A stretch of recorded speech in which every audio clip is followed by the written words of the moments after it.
श्री स्वामी समर्थ, श्री गुरुदेव दत्त.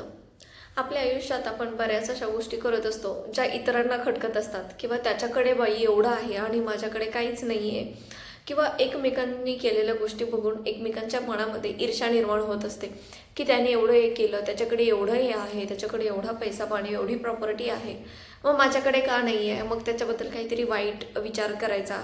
म्हणजे एखाद्यावरती काही अशा पण गोष्टी असतात बघा, करणी बाधा म्हणतो आपण त्याला.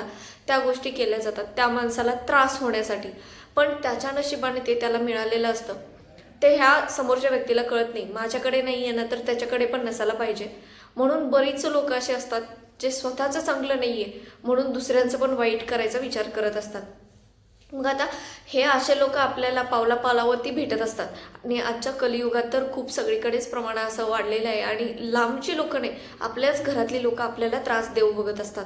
पण हा त्रास असतो तो ह्याच्यातून बाहेर कसं पडायचं, ह्याच्यातून मुक्ती कशी मिळवायची, म्हणजे या त्रासाचा जो आपल्याला परिणाम रोजच्या जीवनशैलीमध्ये जाणवत असतो तो कमी कसा करायचा. तर याच्यासाठी आपल्याला काही उपाय करायचे असतात. मग बरेच उपाय असतात, त्यातलाच आज मी तुम्हाला एक छोटासा उपाय सांगणार आहे. त्याच्यासाठी तुम्हाला काही गोष्टी घ्यायच्या आहेत, काही नाही. आपण रोज बघतो इकडे तिकडे त्याच वस्तू असतात ज्या आपल्या घरामध्ये सुद्धा अवेलेबल असतात, त्याच घ्यायच्या आहेत. हे आपल्याला दुसऱ्या कोणावरती करायला करणी बाधा किंवा असं काही करायचं नाही आहे. हे आपल्या स्वतःच्या चांगल्यासाठी, आपल्या भल्यासाठी आणि आपल्या फ्युचरसाठी, आपल्या वर्तमानासाठी, ज्या गोष्टी आपल्यासाठी चांगल्या होतील या गोष्टींसाठी आपल्याला ही गोष्ट करायची आहे. तर त्याच्यासाठी तुम्हाला एक मातीचं भांडं लागणार आहे, भीमसेनी कापूर लागणार आहे आणि थोडासा लिंबाचा पाला तर तुम्हाला कुठे पण मिळतो बघा. थोडासा लिंबाचा पाला लागणार आहे तुम्हाला, हिरव्या लिंबाचा पाला, वाळलेला नको आहे, हिरवा पाहिजे, ओला.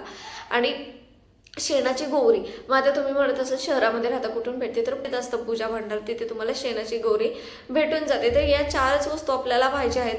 पण आता त्याच्यावरती म्हणजे काय करायचं काय नाही याची जी सविस्तर माहिती आहे ती मी आपल्या मोठ्या ब्लॉगमध्ये सांगितलेली आहे. तर तिथे जाऊन नक्की चेकआउट करा. ही जी माहिती आहे ती तुम्हाला म्हणजे संपूर्ण तुमच्या जीवनशैलीमध्ये, संपूर्ण आयुष्यासाठी फलदायी ठरणार आहे. ही तुम्ही सेवा जी आहे ती कधीही करू शकता. म्हणजे सारखं जरी हा उपाय केला तरी सुद्धा ह्याचा प्रभाव जो आहे तो आपल्या घरावरती, कुटुंबावरती जो आहे तो चांगला होत असतो. आणि आपल्या घरातील जी निगेटिव्हिटी आहे ती कमी होत जात असते. कारण जेव्हा आपण बघा, आपल्याला एखाद्या निगेटिव्ह शक्तीनं घेरलेलं असतं आणि आपण देवधर्म करत असतो, तेव्हा त्यातून सुटका होण्यासाठी आपल्याला सुरुवातीला त्रास होतो, पण नंतर त्याचा रिझल्ट यायला चांगला सुरुवात होतो. पण पहिल्यांदा केल्यानंतर काही गोष्टींचा त्रास होतो, पण नंतर तुम्हाला हळूहळू रिझल्ट येतो. त्याच्यामुळे हा जो उपाय आहे तो नक्की बघा. आपल्या यूट्यूबवरती हा व्हिडिओ आलेला आहे, तिथे जाऊन नक्की चेकआउट करा.